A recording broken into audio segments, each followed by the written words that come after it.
Everyone, सभी का warm welcome है। जल्दी से शुरू करेंगे आज सुबह का सेकेंड एडिटोरियल। कमबैक बिड इसका टाइटल है। ये आर्टिकल लिखा हुआ है अमेरिका के पूर्व राष्ट्रपति डोनाल्ड ट्रंप के फिर से चुनाव में खड़े होने की गुंजाइश पे। हो सकता है 2024 के चुनाव में वो फिर से प्रेसिडेंट बनने की दौड़ में हो और शायद जीत भी जाएं। तो इस चीज़ के कितने चांसेस हैं इस आर्टिकल में आप देखेंगे। आज का क्विज़ आपको दिखाते हैं। 7 क्वेश्चंस आपके सामने हैं। आर्टिकल को पढ़ करके कुछ नहीं होगा, ट्रांसलेट करने से अंडरस्टैंडिंग तो डेवलप होगी लेकिन बाकी की चीज़ें रह जाएंगी, जैसे ग्रामर, वोकैबलरी और कॉम्प्रिहेंशन के क्वेश्चंस। अब ये सामने है आपके पूरा क्विज। सॉल्यूशंस क्लास के लास्ट में करवाऊंगा। मन से क्लास को लो और 7 में से 7 मार्क्स को स्कोर करो। चलिए आइए क्लास को शुरू करते हैं।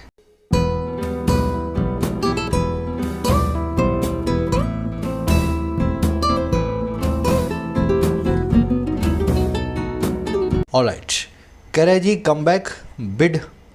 देखिए बिड का मतलब होता है दावा, यानी कि क्लेम। इसलिए आपने सुना होगा बिडिंग हो रही है, बोली लग रही है, दावे ठोके जा रहे हैं किसी चीज़ के ऊपर, है ना। जब बिडिंग होती है तो लोग अपना क्लेम डालते हैं किसी चीज़ को खरीदने के लिए। कमबैक का मतलब होता है वापस आना, कम करना, बैक। कमबैक के लिए और भी अच्छे अच्छे वर्ड्स हैं अपने पास। रीसर्जेंस भी बोलते हैं और रीबाउंड भी बोलते हैं। आप चले गए और फिर बाद में आप उसी जगह पे आके खड़े हो गए हो तो कमबैक, रीसर्ज या रीबाउंड कर रहे हो। कह रहा बात हो रही है डोनाल्ड ट्रंप की, इनकी कमबैक बिड की। फिर से हो सकता है ये कम करके बैक हों और अपना दावा ठोक दें। चलिए अब डिटेल में देखते हैं टाइटल पैराग्राफ से क्या कहना चाह रहा है। आज बहुत ही अच्छे से ग्रामर कॉन्सेप्ट्स आए हैं ना, आज की क्लास को खास ध्यान देना। कह रहे जी despite opposition within the party Donald Trump is hoping to win the nomination again. कह रहा डिस्पाइट यानी कि बावजूद। इस वर्ड को दिमाग में बिठा लो। डिस्पाइट मतलब बावजूद होता है। इस पर भी ग्रामर रूल करेंगे। कह रहे जी बावजूद ऑपोजिशन के, विरोध के। ऑपोजिशन मतलब विरोध। और कहाँ से? अपनी खुद की ही पार्टी में से, विद इन द पार्टी। हुआ ये कि जो डोनाल्ड ट्रंप के नाम के आदमी हैं, अमेरिका के पूर्व राष्ट्रपति, अब ये कर रहे हैं होप, ये कर रहे हैं आशा। और क्या करने की? जीत लेने की, नॉमिनेशन को, उम्मीदवारी को फिर से एक बार। अब सबसे बड़ा चैलेंज इनके सामने यही है कि जिस पार्टी के ये लीडर है, रिपब्लिकन पार्टी, इस पार्टी से इस बार 2024 के इलेक्शन में प्रेसिडेंटशिप के दावेदार ये बन जाएं। जब ये दावेदार बनेंगे उसके बाद ही कभी इलेक्शन जीत पाएंगे। अभी तो दावेदारी भी इनके सामने बड़ा चैलेंज है। समझ में आ गया? ट्रंप की वर्ब है इज़ होपिंग। नॉमिनेशन मतलब आपकी किसी चीज़ को लेकर के, समझ गए ना, दावेदारी। अब ये डिस्पाइट वाले कॉन्सेप्ट पे आ जाओ। 4-6 वर्ड्स हैं, सबको एक साथ दिमाग में बिठाना है। पहला वर्ड है डिस्पाइट, दूसरा है इंस्पाइट ऑफ, तीसरा है नॉट विथस्टैंडिंग ऑफ। ध्यान में ये बिठाना है कि इन तीनों का मतलब होता है बावजूद। क्या मतलब होता है इनका? बावजूद। फ़र्क क्या है तीनों में? टेक्निकल फ़र्क ये है कि नॉट विथस्टैंडिंग के बाद में जो ऑफ देख रहे हो ये भी गलत है, और डिस्पाइट के बाद में ऑफ देख रहे हो ये भी गलत है। इन दोनों वर्ड्स के बाद में ऑफ आता ही नहीं है, सिर्फ इंस्पाइट के बाद में ऑफ आता है। दूसरा फ़र्क इनमें ये है कि डिस्पाइट और इंस्पाइट तो एक ही तरह के हैं। नॉट विथस्टैंडिंग के साथ में जनरली आप नाउन्स प्रेफर करते हो। अभी मैं करके दिखाऊंगा आपको प्रैक्टिकली कैसे, क्या कहना चाह रहा हूँ मैं। नॉट विथस्टैंडिंग के साथ में नाउन्स प्रेफर किए जाते हैं। इन दोनों के साथ में वर्ब्स भी आ जाती हैं, डिस्पाइट और इंस्पाइट ऑफ के साथ। अब देख लो, ये बावजूद वाला तो आपने 3 वर्ड्स देख लिए। अब 2 वर्ड्स हैं बजाय के लिए। बजाय और बावजूद में फ़र्क समझते हो ना? बजाय इसके मैं ये करूँगा, बावजूद इसके मैं ये करूँगा। हिंदी में बता रहा हूँ। तो बजाय के लिए 2 वर्ड्स हैं अपने पास। एक वर्ड है रादर देन, दूसरा वर्ड है इंस्टेड ऑफ। अब इन दोनों में क्या फ़र्क है? देखो जी, रादर देन के साथ में प्रेफर करेंगे वर्ब की बेस फॉर्म, इंस्टेड ऑफ के साथ में प्रेफर करेंगे वर्ब की आईएनजी फॉर्म। इसी के साथ साथ दोनों के साथ में नाउन भी आ जाता है। अगर नाउन लग रहा है तो दोनों के साथ में नाउन लगाया जा सकता है, लेकिन नाउन के केस में हम रादर देन को प्रेफर करते हैं। ये प्रेफर वाला जो मामला है ना, ये सेंटेंस इंप्रूवमेंट में काम आता है। क्या लग सकता है? ये तो काम आएगा एरर करेक्शन में, और क्या लगाना चाहिए वो काम आएगा सेंटेंस इंप्रूवमेंट में। तो कई सारे कॉन्सेप्ट्स मैं आपको एक साथ करवा रहा हूँ। रादर देन और इंस्टेड ऑफ दोनों बजाय की बात करते हैं, लेकिन रादर देन के साथ में बेस फॉर्म प्रेफर होती है, इंस्टेड ऑफ के साथ में वर्ब की आईएनजी फॉर्म ही आएगी अगर वर्ब लगी हुई है तो। लेकिन अगर नाउन आया है तो दोनों ही यूज़ कर सकते हैं, लेकिन प्रेफर किया जाएगा रादर देन को बजाय इंस्टेड ऑफ के नाउन के केस में। डिस्पाइट का डिस्पाइट में इंस्पाइट ऑफ को कैसे भी यूज़ कर लो। नॉट विथस्टैंडिंग के साथ में प्रेफर करेंगे नाउन्स को। लगाने को तो लग जाएगा जो भी, पर प्रेफर होगा नाउन। अब बताता हूँ कैसे यूज़ करना है। The old main road a bicycle. अब देखो यहाँ एक वर्ड आएगा, हैविंग इनॉर्मस वेल्थ। ये जो बूढ़ा आदमी था एक साइकिल चलाता था बहुत सारी वेल्थ होते हुए, हैविंग इनॉर्मस वेल्थ। अब मुझे बताओ यहाँ पे क्या लगाएं? बावजूद बहुत सारी वेल्थ के या बजाय बहुत सारी वेल्थ के? बावजूद ही आएगा ना। इतनी सारी वेल्थ होने के बावजूद भी वो साइकिल चलाता था। अब यहाँ पे बावजूद के लिए मैं इन तीनों में से एक को चूज़ कर लूँगा, राइट। लेकिन मुझे चूज़ करना है सही वर्ड को। यहाँ बताओ नाउन आ रहा है नहीं आ रहा? नाउन तो नहीं आ रहा, यहाँ आ रही है वर्ब की आईएनजी फॉर्म। तो इस केस में मैं नॉट विद स्टैंडिंग को प्रीफर नहीं करूँगा, मैं इन दोनों में से एक को करूँगा। अब दोनों में से जो लगाना है लगा लो, एक के आगे ऑफ आएगा, एक के आगे नहीं आएगा। डिस्पाइट या इन स्पाइट ऑफ। समझ गए प्रैक्टिकली कैसे चूज़ किया जाता है सही वर्ड? समझ गए ना? अब नेक्स्ट वाला देखो। The old main road a bicycle despite in spite of या नॉट विस्टैंडिंग इनॉर्मस वेल्थ। बूढ़ा आदमी साइकिल चलाता था बहुत सारी वेल्थ के बावजूद। अब यहाँ पे वर्ब नहीं आ रही, इनॉर्मस एडजेक्टिव, आगे वेल्थ नाम का नाउन। तो नाउन के लिए बावजूद अगर लगाना है तो प्रीफर करेंगे नॉट विद स्टैंडिंग। तो यहाँ लिख दूंगा नॉट विद स्टैंडिंग। अगर ये इतना समझ गए ना आप, तो आप ये समझ लो आपने 2 घंटे में जो कॉन्सेप्ट सीखना था किताब से वो आपने सीख लिया। ये बिल्कुल निचोड़ है पूरे कॉन्सेप्ट का। अब ये वाला पोर्शन अलग कर दो, बावजूद वाला। अब आ जाओ बजाय वाले का जो है पोर्शन पे। The old man use to ride a bicycle, बावजूद या बजाय a comfortable car. Old man जो है वो यूज़ क्या करता था? यूज़ टू राइड मतलब राइड क्या करता था, आदत थी उसकी आदत थी राइड करने की एक बाइसिकल को। अब बताओ बावजूद एक कार के या बजाय एक कार के? भाई बजाय कार के साइकिल चलाता था। अरे बात समझ में, बावजूद का काम नहीं है, अब काम है रादर देन या इंस्टेड ऑफ का। अब दोनों में से क्या चूज़ करेंगे? सर यहाँ पे आ रहा है एक नाउन है, और नाउन के लिए हम प्रेफर करते हैं रादर देन को। लगाया जा सकता है इंस्टेड ऑफ भी, तो लगाने को तो कुछ भी लग जाएगा, लेकिन प्रेफर कर देंगे रादर देन। लगने को इंस्टेड ऑफ भी लग जाएगा, गलत नहीं है, बिल्कुल सही है। लेकिन अगर एरर करेक्शन का क्वेश्चन नहीं है, सेंटेंस इंप्रूवमेंट का क्वेश्चन है, तो उस केस में प्रीफर किसको करूँगा? रादर देन को। वैसे ही the old man use to ride bicycle, again अब यहाँ पे वर्ब की आईएनजी फॉर्म लगाई है, बजाय एक कार को चलाने के, ड्राइव करने के। कार का नहीं, बाइक कार को ड्राइव करने के। ड्राइविंग वर्ब की आईएनजी फॉर्म आ गई, आई या नहीं आई? वर्ब की आईएनजी फॉर्म के लिए बजाय के लिए इंस्टेड ऑफ लगेगा, यहाँ लगा दो इंस्टेड ऑफ। ठीक है। और लास्ट में हमने यहाँ पे ड्राइव लिखा हुआ है, यानी वर्ब की बेस फॉर्म लगाई है, मीनिंग वही है अभी भी, बजाय वाला। तो मुझे यहाँ पे बेस फॉर्म के लिए रादर देन को यूज़ करना है, यहाँ लिख दो रादर देन। अब मेरे ख्याल से कॉन्सेप्ट समझ में आ गया होगा। शर्म मत करना, इसको रिपीट कर लेना एक बार। 2, 4, 6 घंटे में जब माथा मारोगे तो पूरा कॉन्सेप्ट सीखोगे। यहाँ आपको 5 मिनट लगे होंगे शायद, अपन ने पूरा कॉन्सेप्ट अच्छे से सीख लिया है। इसका स्क्रीनशॉट ले लो एक प्यारा प्यारा। चलो अब आगे बढ़ते हैं। क्लासेज में रेगुलर रहोगे तभी ये कॉन्सेप्ट सीख पाओगे। आगे क्या करना है? जल्दी से इस आर्टिकल की सारी वोकैब आपको दिखाता हूँ ताकि आप इसको स्मूथली पढ़ सको। जिन प्यारे प्यारे स्टूडेंट्स ने ऐप को डाउनलोड नहीं किया है, वाईटी ऐप को डाउनलोड करो, आपकी अपनी ऐप है। फर्स्ट कमेंट में इसका लिंक रखा है इसी वीडियो के नीचे। ऐप पे आपको मिलेंगे courses for writing SSC and banking. Writing course में डिस्क्रिप्टिव लिखना सीखते हो, यूपीएससी या किसी भी एग्जाम के लिए ऐसे summary report प्रेसी।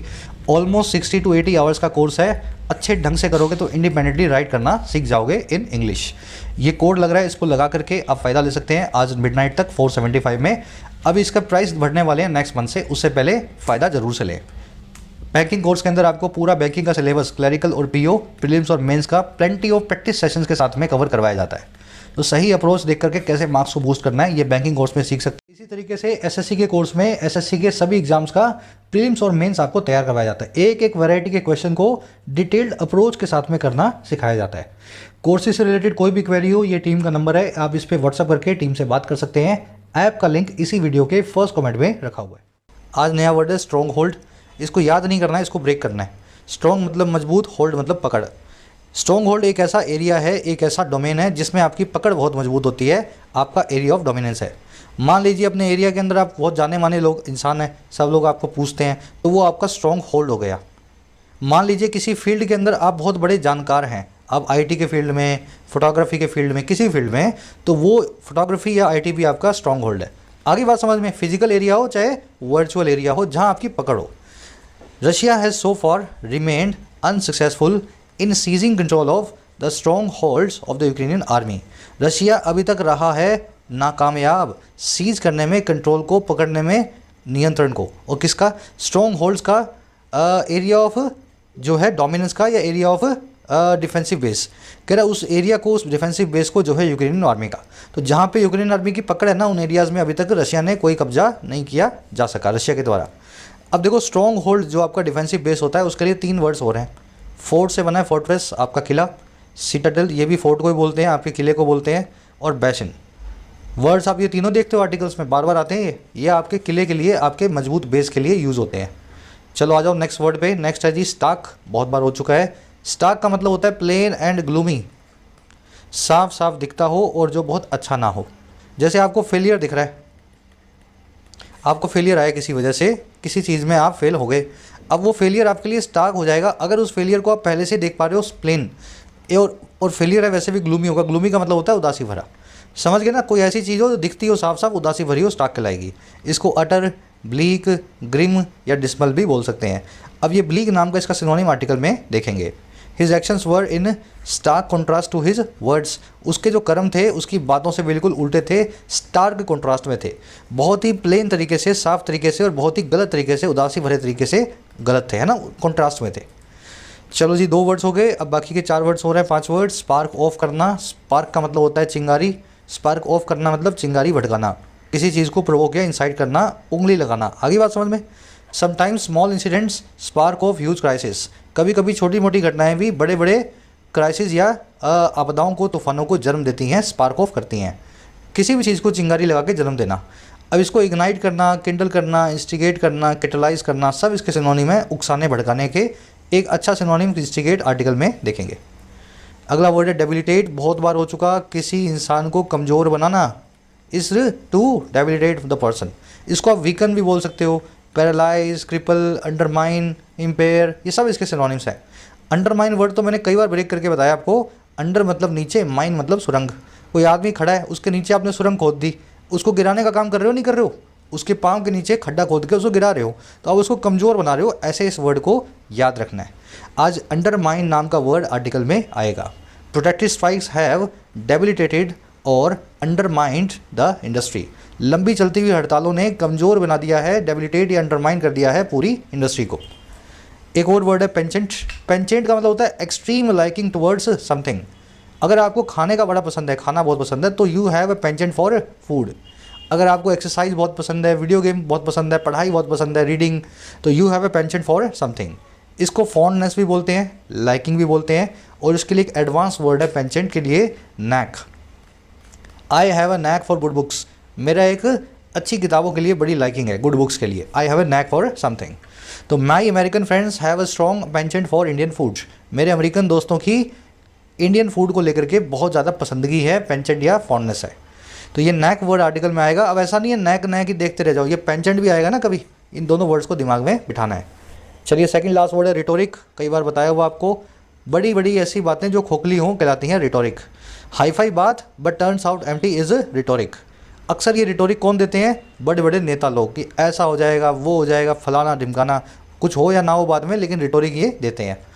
Despite the rhetoric about reforms little has changed so far, बावजूद बड़ी बड़ी बातों के जो है सुधार को लेके, रिफॉर्म्स को लेके, लिटिल ही अभी तक बदला है। लिटिल हैज़ चेंज्ड, लिटिल का मतलब है क्लोज टू नथिंग, ना के बराबर, तो कुछ भी नहीं बदला है, लिटिल ही बदला है अभी तक सो फार। अब ये रिटोरिक के लिए बहुत बड़े बड़े वर्ड्स हैं अपने पास, ये देख रहे हो, ग्रैंडिलोक्वेंस, मैक्विलोक्वेंस, इनको भी ब्रेक करके करवाया हुआ है। ग्रैंड मतलब बड़ा, लोकू मतलब बोलना, बड़े बोल ग्रैंडिलोक्वेंस। मैग्ना मतलब बड़ा, लोकू मतलब बोलना, बड़े बोल यानी कि मैग्नीलोक्वेंस। एम्बेलिशमेंट में आप किसी चीज़ में बेल्स लगा करके, जैसे आप घर में बेल्स वेल्स लगा करके आप डेकोरेट करते हो ना अपने घर को, वैसे ही आप अगर अपनी बातों को डेकोरेट कर रहे हो, बड़ी बड़ी बातें कर रहे हो, हाई-फाई डेकोरेट करने के लिए, तो आप उसको एम्बेलिशमेंट भी बोल सकते हैं। ये वर्ड ऐसे ही बना है, बेल से, घंटियों से ही बना है। एक बाल्टरडेश वर्ड है, इसका ओरिजिन मुझे भी नहीं पता, इसको याद ही कर लेना। हर वर्ड का ओरिजिन पता करना बहुत मुश्किल है, तो मोटे मोटे 60-70% वर्ड जो रोज़ यूज़ करते हैं अपने, उनके ओरिजिन दिमाग में बिठा लो, बाकी 20-30% याद भी किए जा सकते हैं। लास्ट वर्ड है पैलेटेबल। ऐसी चीज़ जो मुंह में पानी ला दे वो होती है पैलेटेबल, या बहुत प्लेजेंट लगे वो भी होती है पैलेटेबल। मान लीजिए आपको एक बढ़िया सा पिज़्ज़ा दिखाया गया डोमिनोज़ का, पिज़्ज़ा हट का, आप बड़े शौकीन हो पिज़्ज़ा खाने के। अब वो पिज़्ज़ा देखते क्या लगेगा आपको? पैलेटेबल लगेगा, क्योंकि उसको देखते ही मुंह में पानी आ रहा है। और मान लीजिए आपकी 15,000 सैलरी है और आपको जॉब दे दे कोई 25,000 सैलरी की, तो वो 25,000 की सैलरी देख करके भी आप लाड टपकाओगे, आपको प्लेजेंट लगेगी, वो भी आपके लिए पैलेटेबल है। तो जो चीज़ आपको बहुत अच्छी लगती हो ना, कुल मिला के उसको पैलेटेबल बोलते हैं, ठीक है ना। खाने से इसको जोड़ के नहीं रखना है, खाने के अलावा भी ये वर्ड यूज़ होता है इधर उधर की चीज़ों में। अब ये पैलेटेबल या टेस्टी चीज़ को, टूथसम चीज़ को हम सेवरी भी बोलते हैं। आज सेवरी वर्ड आर्टिकल में देखेंगे। सेवरी डिश भी हो सकती है, सेवरी प्रपोजल भी हो सकता है। The idea of working women is still not palatable to many rural households. जो विचार है वर्किंग वुमेन का, वो आज भी पैलेटेबल नहीं है, आज भी प्लेजेंट नहीं लगता है, एग्रीएबल नहीं लगता है कई ऐसे लोगों को जो गाँवों में रहते हैं, जो रूरल हाउस होल्ड्स हैं। चलिए 5-7 वर्ड्स हैं, डिटेल में करवा दिए हैं। चलिए समरी ये है कि डोनाल्ड ट्रंप जो हैं वो गए हैं इलेक्शन हार 2020 वाला, और इस बात को अभी भी नहीं मानने को है ये तैयार। ये कहते हैं कि इलेक्शन तो मैं हारा ही नहीं, मुझे तो गलत काम के जरिए हरवाया गया, मैं तो इस इलेक्शन में जीतने वाला था। अब 2024 का इलेक्शन आ रहा है, 4 साल होने वाले हैं, और 2024 में इनकी हालत इतनी पतली है कि जो पार्टी से बिलोंग करते हैं ना, रिपब्लिकन, अब उस पार्टी में इनका क्रेज़ ख़त्म होता जा रहा है।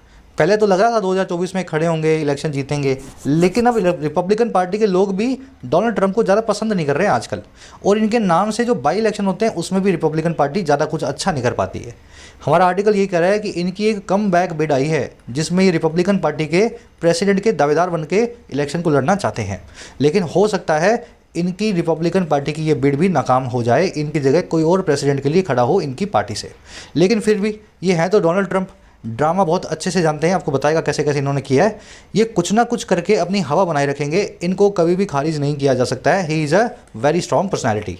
आज इसकी यही टोन है, पूरी पॉलिटिकल कमेंट्री है, कमेंटेटिंग टोन के अंदर लिखा हुआ आर्टिकल है, बता रहा है इनके प्रॉस्पेक्ट्स क्या हैं डोनाल्ड ट्रंप के आगे जीतने के। शुरू करें आर्टिकल को, चलो इंटरेस्टिंग है। कह रहे जी, what Donald Trump wanted to do was to make a grand announcement of his presidential bid। कह रहे जी, जो चीज़ डोनाल्ड ट्रंप चाहते थे, what मिस्टर ट्रंप wanted, जो चीज़ मिस्टर ट्रंप चाहते थे, और क्या करना, to do करना चाहते थे, करना was वो थी कि वो मेक करें एक ग्रैंड अनाउंसमेंट को, वो दें एक बड़ा सा ऐलान करें, और किसका, ऑफ हिज प्रेसिडेंशियल बिड, उनकी प्रेसिडेंट की चुनाव में खड़े होने के जो दावेदारी है, जो बिड है, जो क्लेम है उसका। और कैसे ये सारा काम वो करेंगे, riding N expected Republican red wave, ride करते हुए, सवार करते हुए एक एक्सपेक्टेड रेड वेव को, ऐसी रेड वेव जो रिपब्लिकन पार्टी की हवा चला दे। रेड वेव का मतलब क्या, रेड कलर जो है रिपब्लिकन पार्टी से जुड़ा हुआ है, तो रेड वेव का मतलब है रिपब्लिकन पार्टी की हवा। तो ये चाहते थे कि मैं कुछ ऐसा करूं, बड़ी सी अनाउंसमेंट करूं और बड़ी सी लहर आ जाए मेरी पार्टी की, उसके ऊपर सवार होकर अनाउंसमेंट करूं। अब ये कौन सी रेड वेव है जी, ये वो रेड वेव है जी, दैट वुड हैव शटर्ड, जिसने शटर किया होता, जिसने चकनाचूर किया होता, शटर मतलब चकनाचूर करना, और किसको, the democratic strong holds in the mid term election, democratic party के स्ट्रॉन्ग होल्ड्स को, इनके मजबूत एरियाज़ को मिड टर्म इलेक्शंस में, जो बीच में बाई इलेक्शंस होते हैं उनमें। अगली बात समझ में, तो ऐसा मिस्टर डोनाल्ड ट्रंप चाहते थे कि मेरी पार्टी बड़े अच्छे से डेमोक्रेट्स को हराए, और फिर मैं एक बड़ा सा ऐलान करूं, देखो अब इसी पार्टी से मैं प्रेसिडेंट बनने के लिए खड़ा होने वाला हूं, अगले साल मुझे ही वोट डालना, ऐसा वो चाहते थे। अब उनके साथ हुआ क्या, वो आगे बताएगा। स्ट्रक्चर देख लो, डोनाल्ड ट्रंप की वर्ब है वांटेड, राइडिंग यहाँ पे है PPSA। जब वो ऐसा चाहते थे तब वो इस वक्त राइड भी कर रहे होते, दोनों काम एक साथ हो रहे होते हैं। राइड अ वेव का मतलब है किसी बड़ी लहर को राइड करना, उसका सहारा लेके किसी काम को करना। लहर के लिए, रेड वेव के लिए आया, that would have shattered, shutter का मतलब होता है चकनाचूर करना। स्ट्रॉन्ग होल्ड आप देख चुके हो, फोर्ट्रेस, सिटाडेल, किसी चीज़ का मजबूत एरिया है ना, आपका जो एरिया ऑफ जो है एक्सपर्टीज़ है वो आपका स्ट्रॉन्ग होल्ड है। चलो अब 2 ग्रामर कॉन्सेप्ट हैं यहाँ पे, पहले थोड़ा सा आगे बढ़ता हूँ, फिर इसी सेंटेंस पे वापस आऊँगा। एक बार थोड़ा सा फ्लो बना लो, 2 कॉन्सेप्ट आएंगे यहाँ पे। चलो आगे कह रहे हैं जी, but what he could pull off was an announcement at his मार-a-Lago resort in Florida with much less fanfare and amid questions from within the party about his leadership after the GOP's less than expected performance। कह रहे जी, लेकिन but वो चीज़ जो वो पुल of कर सके, भाई चाहते तो थे ये करना, पुल ऑफ करना मतलब किसी चीज़ को मैनेज करना, अकॉम्प्लिश करना। कह रहे जी चाहते तो बहुत कुछ थे, लेकिन वो जो कर पाए ना, what he could pull off, जो वो मैनेज कर पाए, वो था एक छोटी सी अनाउंसमेंट, एक अनाउंसमेंट अपने एक रिसोर्ट में फ्लोरिडा के अंदर, मार-a-Lago जिसका नाम है, जिसमें बहुत कम फैनफेयर था, बहुत कम इनके समर्थक आए थे, और ये सारी अनाउंसमेंट हुई थी चलते अमिड इस चीज़ के चलते, और वो है सवाल, क्वेश्चंस इन्हीं की पार्टी के अंदर से, इनके लीडरशिप को लेकर के, इनकी समझ गए ना, अगुवाई को लेकर के। और कब, जब ग्रैंड और पार्टी की लेस देन एक्सपेक्टेड परफॉर्मेंस आई, ट्रंप की पार्टी ने मिड टर्म इलेक्शन में एक्सपेक्टेड से कम जो है परफॉर्मेंस दी। आगे बात समझ में, तो ऐसा हुआ इनके साथ में, इनका जो है सोच के कुछ हो रहे थे, करके इनके साथ हो कुछ और गया, कहने का मतलब ये। सेंटेंस समझ चुके हो, ही की वर्ब है could pull off, pull off करना, किसी चीज़ को अकॉम्प्लिश करना, मैनेज करना, जो आप कर पाओ ना बड़ी मुश्किल से, that you do pull off, है ना, इस तरह से इस फ्रेजल वर्ब को यूज़ करेंगे। कुड यहाँ पे फ्यूचर की पॉसिबिलिटी को बता रहा है, पास्ट को बता रहा है, what he could pull off, है ना, पास्ट को बता रहा है। चलो इसमें और कुछ देखने वाला नहीं है। अब एक चीज़ याद रखना, GOP, ये जो GOP है ना, ये किसके लिए यूज़ किया गया है ये आपको खुद से इन्फ्रेंस करना है, इस इन्फ्रेंस निकालना है इस आर्टिकल में से। मैंने क्वेश्चन पूछा कि GOP क्या है। अब आपको जहाँ जहाँ GOP मिले वहाँ से आइडिया लगाओ कि GOP क्या हो सकता है। बाद में करवा दूंगा ये क्वेश्चन, पर साथ साथ में इस क्वेश्चन को सोल्व करते जाओ, है ना GOP। अब इस क्वेश्चन में एक एरर भी है ग्रामेटिकली, वो भी आपको मैं बाद में बताता हूँ। और आगे बढ़ो, पूरी कहानी समझो। आगे कह रहा है जी, the Republicans managed to wrest control of the House of Representatives from the Democrats. कह रहे जो रिपब्लिकन्स हैं, जो ट्रंप की पार्टी के लोग हैं, इन्होंने मैनेज किया इस काम को करने में। अब देखो, मैनेज करना और पुल ऑफ करना एक ही बात है। तो उन्होंने पुल ऑफ किया, और किसको ये मैनेज किया इन्होंने, रेस्ट कंट्रोल ऑफ करने के लिए, कब्जे में लेने के लिए, किसी चीज़ का कब्जा ले लेना, रेस्ट कंट्रोल करना, ऑफ लगा के बताओगे किसका। और ये है हाउस ऑफ रिप्रेजेंटेटिव्स का, वहाँ की पार्लियामेंट का, और किससे, डेमोक्रेट पार्टी से, फ्रॉम द डेमोक्रेट्स। कह रहे लेकिन but failed to flip the Senate, लेकिन ये लोग इसको मैनेज कर तो गए, लेकिन फिर भी ये फेल हो गए फ्लिप करने में, पासा पलटने में सेनेट का।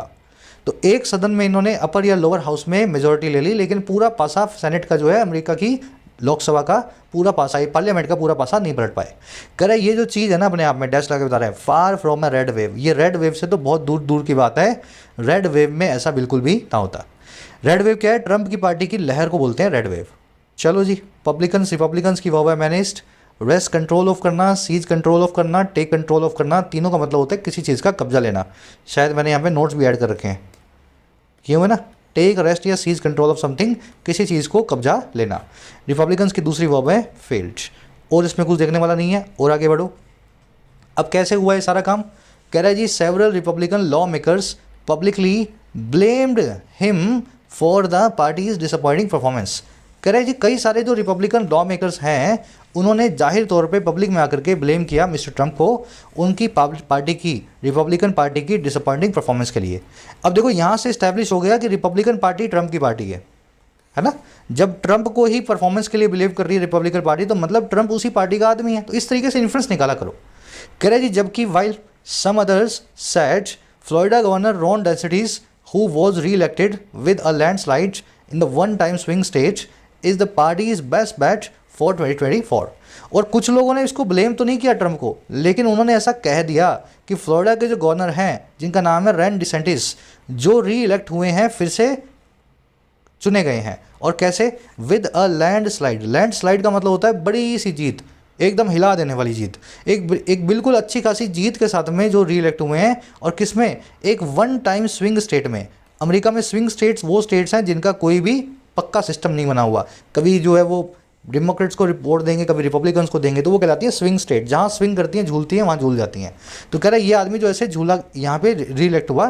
तो कुछ कह रहे हैं कि ये जो है ना, ये पार्टी की सबसे अच्छी बेट है, सबसे अच्छी उम्मीदवारी है 2024 के चुनाव के लिए। तो ओवरऑल हर आदमी ट्रंप की पार्टी का या तो ट्रंप को ब्लेम कर रहा है, और या फिर कह रहा है कि इससे अच्छा ऑप्शन हमें ढूंढना चाहिए। लॉ मेकर्स की वर्ब है ब्लेम्ड, अदर्स की वर्ब है सेड, डिसेंटिस की वर्ब है इज, हु की वर्ब है वॉज री इलेक्टेड। चलो और आगे बढ़ते हैं। लैंडस्लाइड वर्ड के दो मीनिंग है। एक बड़े ऐसे तूफान को भी लैंडस्लाइड बोलते हैं, जिसमें ज़मीन खिसक जाती है, लैंड स्लाइड करने लगती है। ये तो हो गया मीनिंग नंबर फर्स्ट। दूसरा मीनिंग होता है एक बहुत सी बड़ी विक्ट्री, जिसमें आपके प्रतिद्वंदी की पैरों की ज़मीन खिसक जाए, ऐसे याद रख लो, है ना। ग्रेट विक्ट्री, जिसमें आपके कॉम्पिटिटर्स की पैरों की ज़मीन भी खिसका दें, जमानत भी जब्त हो जाए, लैंडस्लाइड विक्ट्री कहलाती है। तो एक ही वर्ड दोनों काम करेगा। आगे कह रहा है जी, but Mister Trump who refuse to recognize the 2020 results does not seem to care और वॉन्ट टू वेट। कह रहे लेकिन ट्रंप साहब, जिन्होंने मना कर दिया, हु रिफ्यूज्ड, कि वो पहचानेंगे, रिकॉग्नाइज करेंगे अपनी चुनाव की हार को, 2020 के रिजल्ट्स को। कह रहा है ऐसे ट्रंप आदमी है ना, जो इस तरह के आदमी हैं, जो वो डज नॉट सीम, नहीं दिखाई देते हैं, और क्या करते हुए, किसी भी परवाह को करते हुए, केयर को करते हुए, और या फिर वो डज नॉट वॉन्ट, वो नहीं चाहते हैं वेट करना, बिल्कुल भी इंतजार करना। आई बात समझ में। तो या तो इनको देख कर लगेगा कि इनको कोई परवाह ही नहीं है, भाई इनको पता है इनको कोई नहीं हटा सकता, ये कुछ ज़्यादा टेंशन किसी की लेते नहीं है, और या फिर इनको देख कर लगेगा ये चाहते हैं कि मैं वेट बिल्कुल ना करूं, does not want to wait, मैं जो करना है आज ही करके ख़त्म करूं। ट्रंप की दो वर्ब्स हैं, does not seam, does not want. Who आया ट्रंप के लिए, अगेन इसकी वर्ब है रिफ्यूज्ड, है ना, हु आया ट्रंप के लिए। प्रॉपर नाउन्स जो ह्यूमन्स होते हैं, प्रॉपर नाउन्स जो ह्यूमन्स होते हैं, रिलेटिव प्रोनाउन के लिए हु यूज़ किया जाता है। कह रहे जी at Mar a Lago the twice impeached but not convicted former president set the campaign tone with familiar slogans. कह रहा है अपने बीच के ऊपर, अपने रिसोर्ट के ऊपर मारालागो, कह रहा है जो ये 2 बार इम्पीच्ड लेकिन नॉट कन्विक्टेड फॉर्मर प्रेसिडेंट है, ऐसे पुराने प्रेसिडेंट अमेरिका के जिनके ऊपर 2 बार महाभियोग चला है, 2 बार ये इम्पीच किए गए। इम्पीच करना समझते हैं ना, किसी पे प्रेसिडेंट पे, किसी सुप्रीम कोर्ट के जज पे महाभियोग चला के उसको उसकी कुर्सी से हटाना। तो कह रहा है ऐसे केस के अंदर ट्वाइस इम्पीच्ड लेकिन कॉन्विक्टेड नहीं हुए हैं, कभी भी महाभियोग इनके ऊपर प्रूव नहीं हुआ है। कह रहा है इन्होंने सेट कर दिया कैंपेन की टोन को, पूरे अभियान के टोन को। और कैसे? उन्हीं जाने पहचाने नारों के साथ, स्लोगन्स के साथ में, जैसे कि such as make America great and glorious once again, जैसे कि ये वाला नारा कि अमेरिका को फिर से महान और चमकदार बनाएंगे वंस अगेन। तो अमेरिका में ये नारा बहुत चलता है, मेक अमेरिका ग्रेट अगेन। वैसे तो ये आज भी ग्रेट ही हैं, सुपर पावर ही हैं, लेकिन इन लोगों को लगता है हमारी पावर कम हो रही है। तो जो भी पॉलिटिशियन ये नारा लगाता है ना, let's make America great again, वहाँ के लोगों को बहुत चहेता हो जाता है उन लोगों का। ट्रम्प की वर्ब, तो ये वाला तो हो गया आपका पूरा ऊपर वाला। प्रेसिडेंट की वर्ब है सेट, पास्ट टेंस लगा हुआ है, set set set, V1 V2 V3 same होती है, इसलिए सेटेड नहीं आएगा, ये V2 ही है, सेट ही होता है। बहुत सारी ऐसी वर्ब्स हैं जो मैंने आपको करवाई हुई हैं जिनका V1 V2 V3 कभी चेंज नहीं होता, तो उन्हीं में से एक वर्ब है सेट। अब आपका ये टास्क होता है, जब मैं आपको कॉन्सेप्ट बताऊँ तो बाकी का कॉन्सेप्ट अपने दिमाग से खोजो। ये सारी वर्ब्स आपको करवाई हुई हैं, set, put, cut, hurt, bid, है ना। एक बार सारी वर्ब्स को दिमाग में रिवाइज कर लो, कौन कौन सी ऐसी वर्ब्स हैं जिनकी V1 V2 V3 चेंज नहीं होती है। चलो फिर से आ जाएगा किसी क्लास में। इम्पीच मतलब महाभियोग चलाया हुआ, कॉन्विक्टेड मतलब जिसके ऊपर महाभियोग जो है प्रूव हो जाए, वो होता है कॉन्विक्टेड। ग्लोरियस मतलब फुल ऑफ ग्लोरी, एकदम चमकदार, पहले जैसा ग्लोरियस। और क्या किया इसने ट्रम्प ने? कह रहा है जी he painted a bleak picture about the US under president Joe Biden. उन्होंने पेंट कर दिया एक उदासी भरी, एक ग्लूमी सैड जो है ब्लीक पिक्चर को, और किस बारे में? अमेरिका के बारे में, प्रेसिडेंट जो बाइडन के अंडर में जो भी अमेरिका चल रहा है। अब कह रहा है जी अब ये पिक्चर क्या है? America is being invaded by immigrants. America को इन्वेड किया जा रहा है। अमेरिका को इन्वेड करना मतलब किसी के अंदर घुस जाना, पेनिट्रेट करना। तो अमेरिका के अंदर घुस रहे हैं बाहर से आकर के इमिग्रेंट्स लोग, इमिग्रेंट मतलब जो बाहर से आते हैं। And projected himself as a saviour, और इस आदमी ने इस पिक्चर को पेंट करने के बाद प्रोजेक्ट किया, दिखाया खुद को ही, हिमसेल्फ को, एक सेवियर के तौर पे, सबको बचाने वाले हीरो के तौर पे। तो ये पिक्चर ये दिखाते हैं कि जो बाइडन के वक्त तो अमेरिका बर्बाद है और मैं अमेरिका को फिर से बचाऊंगा, अमेरिका को फिर से ग्रेट बनाऊंगा। ही की वर्ब है पेंटेड, अमेरिका की वर्ब है is being invaded, passive voice में, कंटिन्यूस टेंस में, इज प्लस में बीइंग प्लस में वर्ब की थर्ड फॉर्म। प्रोजेक्टेड बीनी की वर्ब है ही पेंटेड एंड ही प्रोजेक्टेड। चलो जी, अब 2 कॉन्सेप्ट हैं ऊपर वाले और एक कॉन्सेप्ट है यहाँ पे वन वर्ड्स का, जल्दी से देख लो। 3 वन वर्ड्स है अपने पास, इमिग्रेट, माइग्रेट, ये तो एक ही है ऐसा समझ लो, फिर एक एमिग्रेट, फिर एक रिपैट्रिएट। देखिए इमिग्रेट वो आदमी होता है या माइग्रेट आदमी वो होता है जो एक एरिया को छोड़ के जाए दूसरे एरिया के अंदर।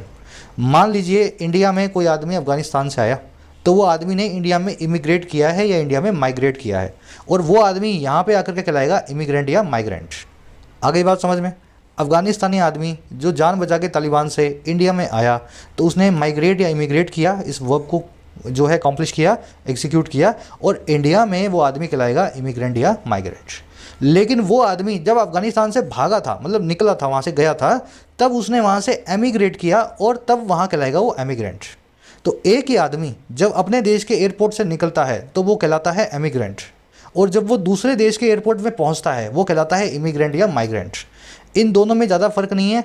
माइग्रेंट जो होते हैं ये इलीगल भी हो सकते हैं, बस घुस के आगे कहीं से। इमिग्रेंट अपने पेपर बनवा के आते हैं, इनका पूरा जो है लीगल प्रोसेस होता है। ये वर्ड समझ में आ गए?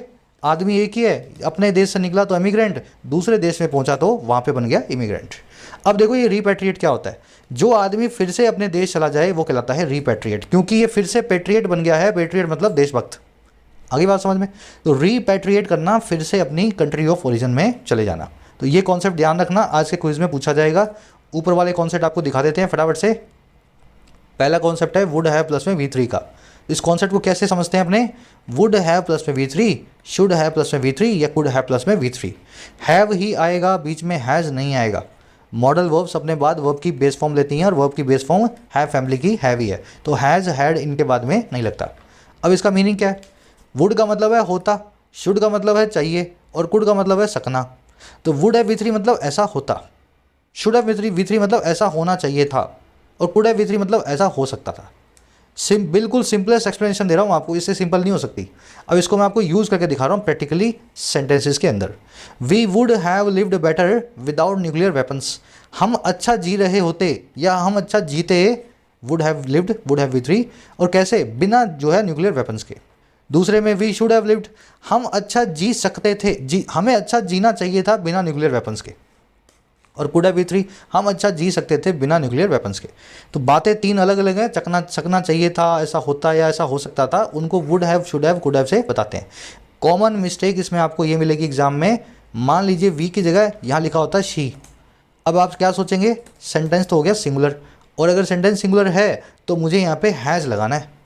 ध्यान दे लेना, सेंटेंस में मॉडल वर्ब जब भी आती है उसके बाद फ़र्क रह ही नहीं जाता है कि सेंटेंस का सब्जेक्ट क्या है। मॉडल अपने बाद में हमेशा वर्ब की बेस फॉर्म लेगी, इसका सब्जेक्ट से कोई कनेक्शन अब नहीं बचा। चलिए आगे बढ़ते हैं। चलो जी, कह रहा है जी, it is too early to say whether the GOP would pick Mister Trump as its 2024 candidate. कह रहा है अभी बहुत जल्दबाजी है, बहुत जल्दी है कहना, टू से ये कहना कि हाँ या ना जो GOP है वो पिक करेगी या नहीं करेगी मिस्टर ट्रम्प को अपने 2024 के कैंडिडेट के तौर पे। अब देखो यहाँ पे GOP इस्टेब्लिश हो जाएगा, क्या है GOP मतलब रिपब्लिकन पार्टी है ना, इसका फुल फॉर्म होता है ग्रैंड ओल्ड पार्टी। आज के क्विज में मैंने आपसे पूछा GOP का क्या मीनिंग निकल रहा है इस सेंटेंस, इस पूरे पैसेज से, तो पढ़ रहे हो तो आपको यही समझ में आ जाएगा, ट्रंप की रिपब्लिकन पार्टी ही GOP पार्टी है, ग्रैंड ओल्ड पार्टी इसको बोलते हैं। कह रहा ऐसा तो है, जल्दबाजी तो अभी हो जाएगी, क्यों हो जाएगी, he is facing legal and political challenges, ये बंदा जो है ट्रंप आज भी कई कानूनी और राजनीतिक चुनौतियों को फेस कर रहा है। अब कैसे हैं वो सारी चुनौती आपको बताई जाएंगी। पहली चुनौती ये है जी, his business dealings are under the scanner and his alleged role in instigating the 2021 US capitol assault and other attempts to undermine the 2020 poll results are being probed. पहला दिक्कत तो ये है कि ट्रंप है बहुत बड़े आदमी, बहुत पैसे वाले आदमी, बिजनेस भी करते हैं, इनका खुद का एक टावर भी है, ट्रंप टावर है ना, सारी बिजनेस जो है कंपनियां उसी टावर में बना इन्होंने रखी हुई हैं। तो कह रहे जी इनकी जो बिजनेस डीलिंग है वो सारी की सारी अंडर द स्कैनर हैं। जब स्कैनर के नीचे कोई चीज़ होती है ना तो वो चीज़ अंडर इन्वेस्टिगेशन होती है, सारी डीलिंग्स पे जांच चल रही है।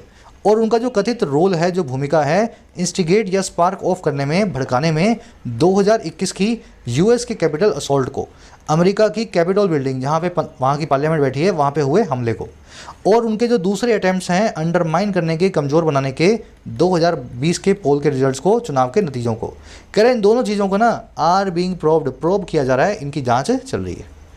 आगे बात समझ में, ये प्रॉब्लम है इनके साथ में, इनके ऊपर बहुत सारे केस चल रहे हैं।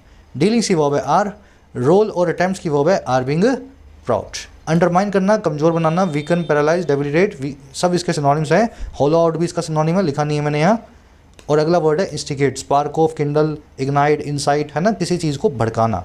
आगे कह रहा है जी इसके अलावा कौन सा केस है, कह रहा है जी there is a criminal investigation by justice department into classified files found at his resort. कह रहा है इन पे क्रिमिनल केस भी चल रहा है, there is an criminal investigation, और किसके द्वारा, जस्टिस डिपार्टमेंट के द्वारा, वहाँ के कोर्ट के द्वारा। और किस में ये केस है, बहुत ही सीक्रेट या क्लासिफाइड फाइल्स के पाए जाने में उनके रिसोर्ट के ऊपर। तो ये जब निकाले गए ना प्रेसिडेंटशिप से तो कुछ फाइलें अपने साथ लेके अपने घर चले गए, तो ये केस भी इनके ऊपर अभी चल रहा है। अच्छा, इन्वेस्टिगेशन की वर्ब है इस, क्लासिफाइड मतलब ऑफिशियली सीक्रेट, जो बिल्कुल जानबूझ करके ऑफिशियल तरीके से छुपा के रखा गया हो, क्लासिफाइड कहलाता है। कह रहे जी besides the mid term poll results have shown it's his fading aura. कह रहे इसी के साथ साथ जो मिड टर्म के पोल रिजल्ट्स आए हैं उन्होंने दिखा दिया है उनकी कम होती हुई, शेड करती हुई, फेड करती हुई ऑरा को। ऑरा का मतलब होता है तेज, आपकी पर्सनैलिटी। तो इनकी ओवरऑल जो आकर्षण है, पर्सनैलिटी है, वो भी कम हो रही है, इलेक्शन के रिजल्ट को देख के पता लग रहा है। कह रहा है जी ये वही चीज़ है which could strengthen the hands of his opponents. कह रहे ये वही चीज़ है जो स्ट्रेंथन करेगी, जो मजबूत बनाएगी हाथों को ट्रंप की ऑपोजिशन के, ट्रंप के कॉम्पिटिटर्स के। सेंटेंस बिल्कुल सिंपल है। रिजल्ट्स की वर्ब है हैव शोन, विच की वर्ब है कुड स्ट्रेंथन, फ्यूचर के अंदर यूज़ हो रहा है। ओरा का मतलब है आपकी पर्सनैलिटी, आपकी है ना, ओवरऑल आपके अंदर जो ग्लो है आपकी पर्सनैलिटी का। कह रहे जी but still it would be a mistake to rule him out so early. कह रहे लेकिन फिर भी, बट स्टिल, बट मतलब लेकिन, स्टिल मतलब फिर भी, ये एक मिस्टेक होगी, गलती होगी, खारिज किया जाना, रूल आउट करना उसको इतना जल्दी, सो अर्ली। हो सकता है फिर भी कुछ काम करके ये फिर से प्रेसिडेंट का उम्मीदवार बन जाए और चुनाव भी जीत जाए, इसलिए इसको खारिज करना, रूल आउट करना आसान नहीं है। सेंटेंस आसान है, इट की वर्ब है वुड बी, रूलिंग आउट करना, किसी चीज़ को खारिज करना। अच्छा, इसकी वजह क्या है? वजह ये है he has effectively transformed the grand old party GOP during his rain.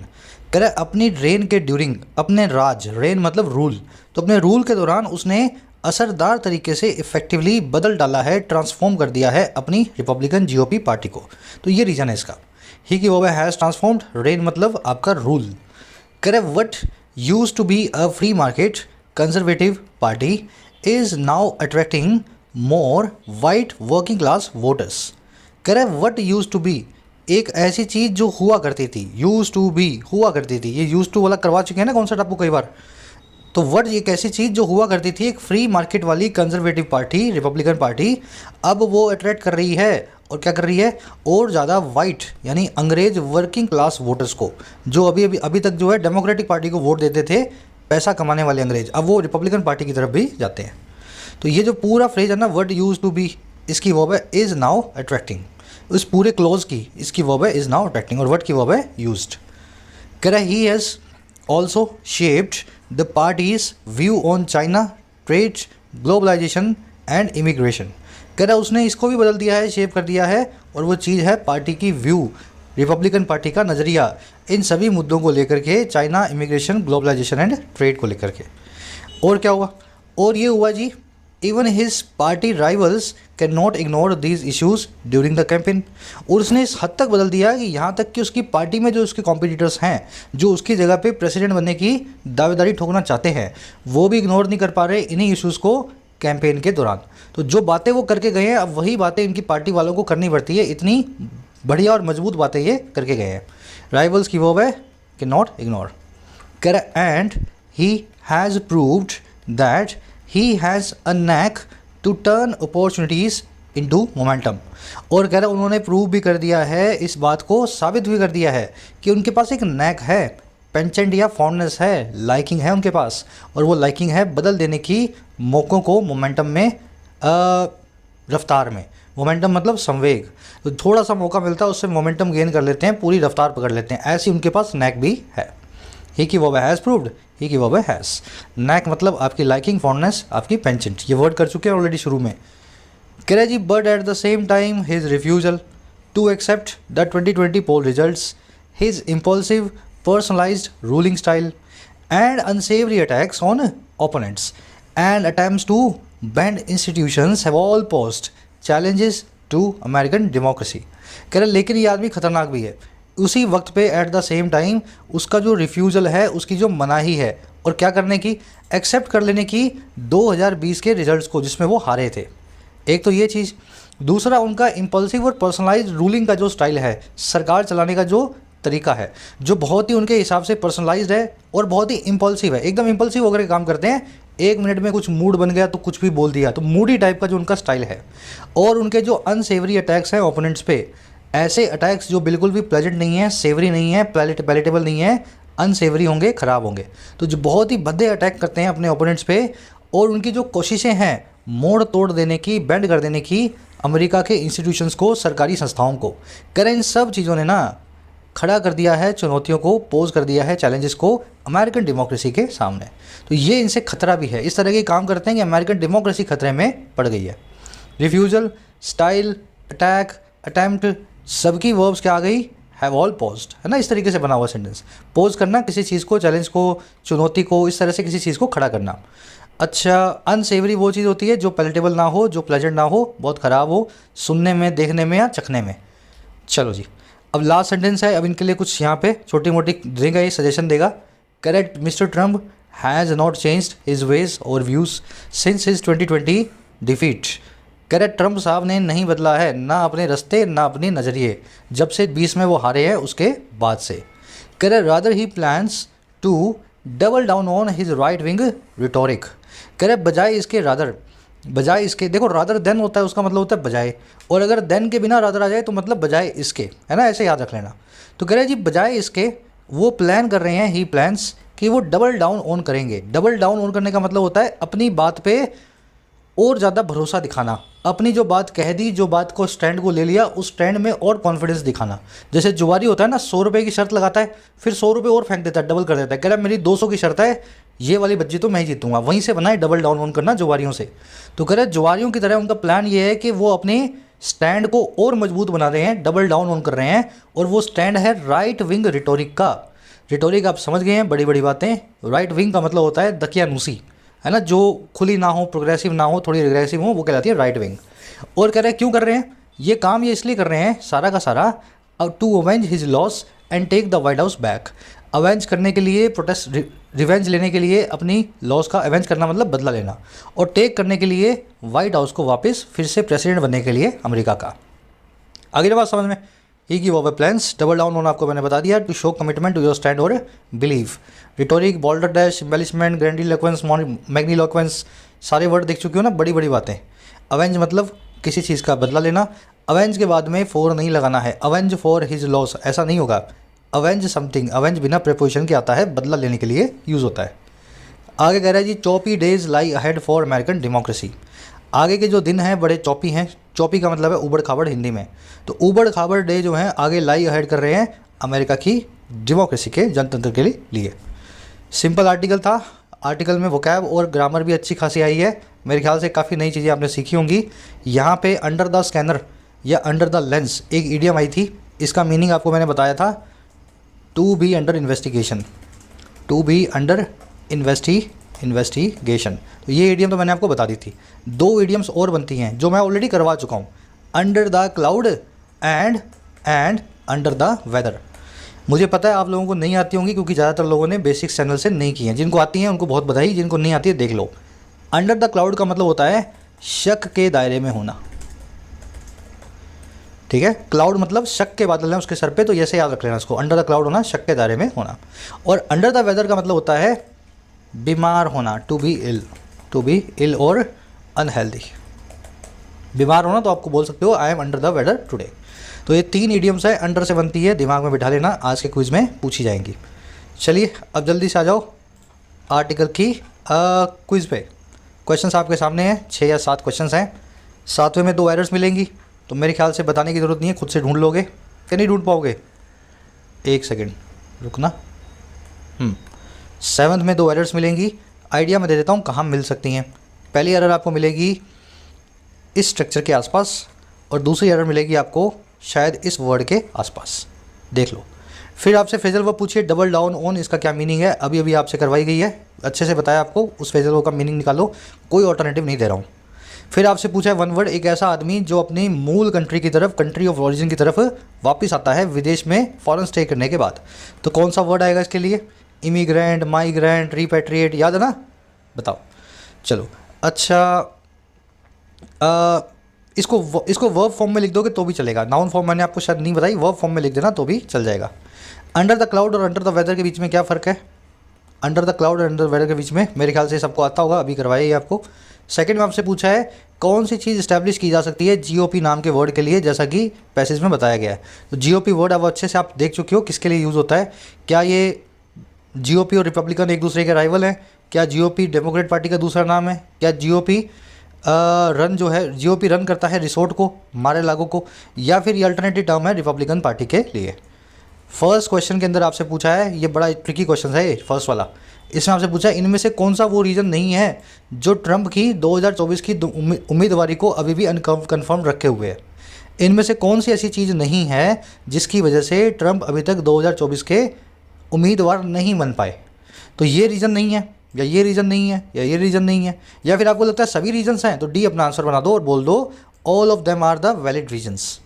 थोड़ा ट्रिकी है मैं जानता हूँ, कोशिश करना। इसी वीडियो के फर्स्ट कमेंट में आंसर रखा है, जाके मैच कर लो मेरे आंसर से अपने आंसर को। अब बताना आउट ऑफ 7 कितने मार्क्स मिले। काफ़ी मेहनत करके लाता हूँ मैं पूरे आर्टिकल के अंदर, ताकि फुल प्रूफ आपको एक क्लास मिल सके हर एस्पेक्ट को कवर करते हुए।